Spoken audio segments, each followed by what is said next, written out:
दोस्तों इस छाते का इस्तेमाल वही लोग कर सकते हैं जिनकी शादी हो चुकी है, क्योंकि दोस्तों ये है कपल छाता। বর্ষাকাল এসেই গিয়েছে, মাঝে মধ্যে আকাশ কালো করে বৃষ্টি ঝরে পড়ছে। এমনকি দেশের বেশ কিছু জায়গায় বর্ষার জমা জলে বিপর্যস্ত জনজীবন। এইবার বড় ছাতা বইতে না চাইলেও যুগলদের যদি একই ছাতায় বর্ষায় হেঁটে যেতে ইচ্ছে করে। নমস্কার, আমি অনুপ্রিয়া, চলে এসেছি আরো এক ভাইরাল ঘটনা নিয়ে। এবারে এমনই এক ছাতা আবিষ্কার করলো এক যুবক, যে ছাতায় কাপলসরা বৃষ্টিতে ঘুরতে পারবে।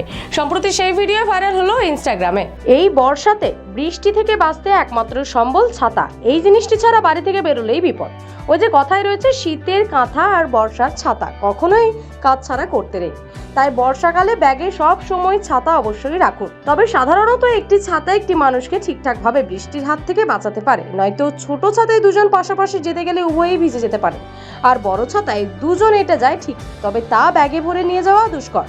আশিস সায়ন্ত নামে এক যুবক নিজের ইনস্টাগ্রাম হ্যান্ডেল থেকে সম্প্রতি এই কাপল ছাতার ভিডিওটি পোস্ট করেন। কালো ও গোলাপি রঙের একটি ছাতা হাতে নিয়ে ভিডিও শুরুতেই তিনি বলেন, এই ছাতা কেবল বিবাহিতরাই ব্যবহার করতে পারেন, কারণ এটি একটি কাপল ছাতা। তারপর তিনি দুটি জোড়া ছাতা খুলে দেখান।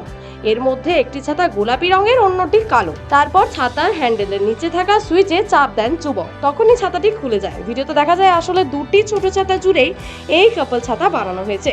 এদিকে দুটি ছাতার হ্যান্ডেল এসে মিশেছে একটাই, তাই কাপলরা হাতে হাত রেখে এই ছাতা নিয়ে বৃষ্টিতে বাইরে বেরোতেই পারবে।